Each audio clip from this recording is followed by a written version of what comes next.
যেই যে পুলিশের যে ব্যাপারটি, সেইখানে অতি দ্রুত, যত দ্রুত সম্ভব পুলিশকে রিক্রুট করেন।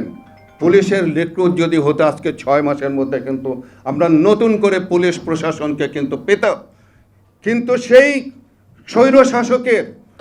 স্বৈরশাসকের পুলিশরা এখনো পর্যন্ত রয়ে গেছে এবং আমলাতন্ত্রের মধ্যে সকল জায়গায় আপনার গিয়ে সেই স্বৈরশাসকের দোসররা রয়ে গেছে।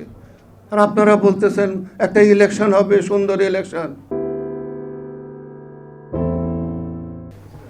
রাষ্ট্র সংস্কার ফোরাম আয়োজিত নির্বাচন সংস্কার বিশ্লেষণের এই অনুষ্ঠানের সভাপতি এবং আমার অত্যন্ত প্রিয়জন আজকের প্রধান অতিথি জনাব মান্না ভাই এবং অন্যান্য আলোচকবৃন্দ এবং যারা আজকে এখানে উপস্থিত হয়েছেন এই আলোচনা শোনার এবং পার্টিসিপেট করার জন্য, এবং আমার সাংবাদিক ভাইয়েরা, আপনাদেরকে আমার অন্তরের অন্তঃস্থল থেকে অনেক অনেক শুভেচ্ছা জানাচ্ছি। নির্বাচন কমিশন নির্বাচনের সংস্কারের যে বিষয়টি, সেটি অনেক বড়। আমি আসার পরে খুব একটা এই ব্যাপারে খুব একটা আলোচনা হয়নি। তো এই আলোচনা আসলে অনেক বড় ব্যাপার। যাই হোক, আমি খুব একটা বেশি আলোচনা করব না। আমি এই পেপারে একটা জিনিস যেটা দেখলাম সেটি হলো যে বলা হয়েছে শিক্ষাগত যোগ্যতার বিষয়টি। আমি এটার সঙ্গে একমত নই। কারণ হলো গিয়ে যে যেখানে আপনার ভোট এবং আমার ভোট এবং একজন অশিক্ষিত মানুষের ভোটের মূল্য একই, এবং অশিক্ষিত কত মানুষ আছে সেটাও আমাদের কিন্তু জানা নেই। কিন্তু তো তারা যদি ভোট দিতে পারে তাহলে অবশ্যই তার অধিকার আছে সে দাঁড়ানোর জন্য। তা আমি মনে করি যে এই যে চাওয়াটি, এটি আমি যুক্তিযুক্ত মনে করি না। পাশাপাশি আমি যেটি বলবো যে আমরা এর আগে স্বৈর শাসকের আগে একটি নিয়ম নীতি ছিল, সেটি ছিল যে না ভোট। আমার কোনো প্রার্থীকে আমার পছন্দ হয় নাই, আমি তাকে না ভোট দিলাম, এবং সেটি যদি 52% যদি না পড়ে তাহলে সেই জায়গায় আবার নতুন করে ইলেকশন হবে, এরকম একটা নিয়ম ছিল। তো স্বৈরশাসক এসে কিন্তু সেটিকে বন্ধ করে দিয়েছে। তো আমি সেটার দাবি জানাচ্ছি যে সেই পদ্ধতিটা অবশ্যই থাকতে হবে। আমার অধিকার থাকতে হবে যে আমি কাকে ভোট দেব কি দেব না। একটা নির্বাচনের মধ্যে যারা যারা দাঁড়ালো কাউকে আমার পছন্দ হলো না, তারপরে কি আমি জোর করে সেখানে ভোট দেব? তো সেই জন্য আমার এই অধিকার, আমার রাইট, এটা আমার থাকতে হবে। পাশাপাশি আমি বলবো যে অনেক সময় আমি দেখেছি সেটি হলো যে অনেক সময় না, প্রায় সময় আমি দেখেছি যেটি হলো গিয়ে যে একটা ইলেকশন হওয়ার পর কারচুপি হলো, নানান কিছু হলো, তো তারপরে যিনি ক্ষতিগ্রস্ত হলেন তিনি যখন মামলা করলেন, সেই মামলা এত দীর্ঘসূত্রিতা করা হয় যে দীর্ঘসূত্রিতার জন্যে সে মামলা চলতে চলতে তার ট্রেনর চলে যায়, কিন্তু তার মামলা শেষ হয় না। তো এই রকম যদি ব্যবস্থা থাকে যে একটা ক্ষতিগ্রস্ত মানুষ সে যদি মামলা করে তার নিজের অধিকার, রাইট যদি প্রতিষ্ঠিত না করতে পারে তাহলে মামলা করে বাকি লাভ। তাহলে আমার এখানে থাকতে হবে যে সেই মামলা যত দ্রুত, আমি মনে করি যে এটা একটা সীমা দিয়ে দেওয়া দরকার। 1 থেকে 2 মাসের মধ্যে সেই জায়গায় মামলা নিষ্পত্তি করে তার রায় প্রদান করতে হবে, যেন সেই জায়গায় যারা ক্ষতিগ্রস্ত হয় তারা যেন সেই ক্ষতি থেকে উত্তরণ করতে পারে। আরেকটি জিনিস যেটি এখন বর্তমানে আমি যেটি বলছি সেটি হলো যে নির্বাচন কমিশনের সংস্কার বলেন, অমুক বলেন, তমুক বলেন, সব ঠিক আছে।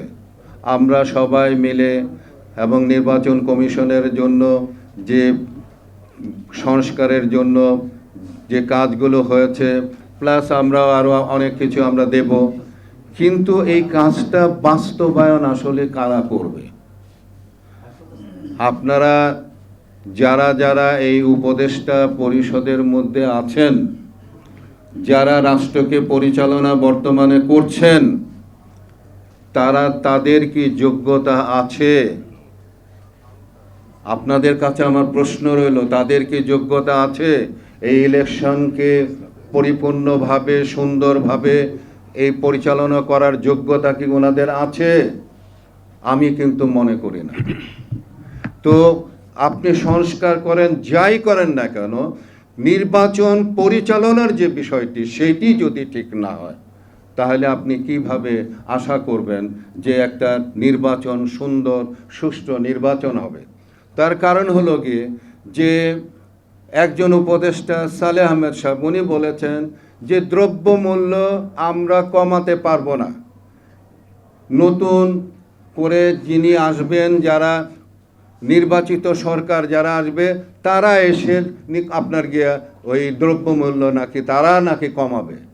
তো তারা যদি দ্রব্যমূল্য কমায় ইলেকশন হওয়ার পর, তো ইলেকশন আপনারা কিভাবে করবেন? আপনাদের কাছে আমার প্রশ্ন। আপনারা যে উপদেষ্টা হয়েছেন, আপনারা কিভাবে এই ইলেকশন করবেন? এটা জাতিকে জানাতে হবে, বলতে হবে, যেখানে আইনের কোনো শাসন এখনো পর্যন্ত কোনো প্রতিষ্ঠিত হয় নাই। আমি শুরু থেকেই বলে আসছিলাম একটি কথা, যেই যে পুলিশের যে ব্যাপারটি, সেইখানে অতি দ্রুত, যত দ্রুত সম্ভব পুলিশকে রিক্রুট করেন। পুলিশের রিক্রুট যদি হতো আজকে 6 মাসের মধ্যে কিন্তু আমরা নতুন করে পুলিশ প্রশাসনকে কিন্তু পেতাম। কিন্তু সেই স্বৈরশাসকের পুলিশরা এখনো পর্যন্ত রয়ে গেছে, এবং আমলাতন্ত্রের মধ্যে সকল জায়গায় আপনার গিয়ে সেই স্বৈরশাসকের দোসররা রয়ে গেছে। আর আপনারা বলতেছেন একটা ইলেকশন হবে, সুন্দর ইলেকশন। কি করে ভাই? আপনারা তো খুব দেখি মনে মনে মন কলা খাইতেছেন। আগে যারা ইলেকশন করবে তাদেরকে জিজ্ঞাসা করেন তারা করতে পারবে কিনা। তাদেরকে জিজ্ঞাসা করেন যে তারাও আবার বলে কিনা যে আবার নির্বাচিত সরকার আসলে পরে ইলেকশন ভালো হবে, এইরকম কথা বলে কিনা।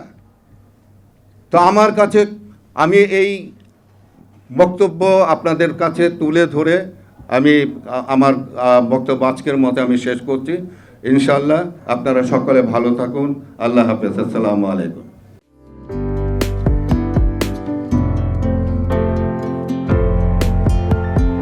পহেলা জানুয়ারি 2025 ইউটিউব জার্নালিজমের অগ্রদূত changetv.press 6 বছর পেরিয়ে পা রাখল গর্বিত আমি অত্যন্ত আনন্দিত হলাম যে চেঞ্জ টিভি আগামী কয়েকদিনের মধ্যেই 6 বছর পূর্ণ করবে। আর হাঁটি হাঁটি পা পা করে চলা শুরু করে এখন সে বেশ দৌড়াদৌড়ি করছে বলা যেতে পারে। ও নামটাও অত্যন্ত বলবো যে সিগনিফিক্যান্ট, যে চেঞ্জ, এই গণঅভ্যুত্থান কিন্তু চেঞ্জ চেয়েছে। সেই হিসেবে তোমার টেলিভিশনের, তোমার এই চ্যানেলের নামের একটা যথেষ্ট মিল পাওয়া যায়। আমার প্রত্যাশা যে এই গণঅভ্যুত্থানের যে প্রত্যাশা, যে আশা আকাঙ্ক্ষা, চেঞ্জ টিভি সেটিকে এগিয়ে নিয়ে যাবে। তোমাকে শুভেচ্ছা। চেঞ্জ টিভি যারা সম্পৃক্ত আছেন, যারা কর্মী আছেন, সামনে পেছনে সকলকে আমার শুভেচ্ছা। changetv.press এক ফোঁটা হলুদও নেই। Online TV channel change TV 6 বছর ধরে ওনারা কাজ করে যাচ্ছেন। ইতিমধ্যে জনগণের হৃদয়ে স্থান করে নিয়েছেন। প্রায় 22 লাখ সাবস্ক্রাইবার আছে। আর যে কোনো অনুষ্ঠান 10 লাখের মতো মানুষ এটা প্রতিদিন মানুষ দেখে থাকে। আমিও এই চ্যানেল নিয়মিত দেখি। তো চেঞ্জ টিভির পক্ষে ওরা আমিরুল মোমিনিন মানিক সাহেবের উপস্থাপনা, প্রশ্নের ধরন, এগুলো জনগণ দেখতে চায়, শুনতে চায়। আমি চেঞ্জ টিভির উত্তরোত্তর সমৃদ্ধি কামনা করছি। changetv.press, এক ফোঁটা হলুদও নেই। চেঞ্জ টিভি, তো আমি তাদেরকে আমার অসংখ্য শুভেচ্ছা জানাচ্ছি, কারণ তারা যে ভূমিকা রেখেছে এই সময়, একটা কঠিন সময় ছিল, সেটাতে যেমন ভূমিকা রেখেছে, এমনকি 5ই আগস্টের পরে নতুন বাংলাদেশেও তারা তাদের সেই তীক্ষ্ণ একটা সমালোচনামূলক এবং যেটাকে আমি গঠনমূলক বলব সেরকম একটা ভূমিকা রাখছেন। তো সেক্ষেত্রে আমরা মনে করি যে এই ভূমিকা আমাদের দরকার, আমরা চাই এটা থাকুক এবং আরও যেন সমৃদ্ধ হয়। নতুন বাংলাদেশ নির্মাণে আমরা চাই যে চেঞ্জ টিভি যে সমালোচনাগুলো করছে বা যেগুলো আমরা তুলে ধরছেন, সেটা এমন করে করবেন যেন আমরা সেখান থেকে শিখতে পারি এবং সবাই মিলে যেন আমরা নতুন বাংলাদেশকে সত্যিকার অর্থে বৈষম্য বিহীন একটা সমাজ গড়ে তুলতে পারি, সেটা আপনারা সহজ চেষ্টা করুন। changetv.press, এক ফোঁটা হলুদও নেই।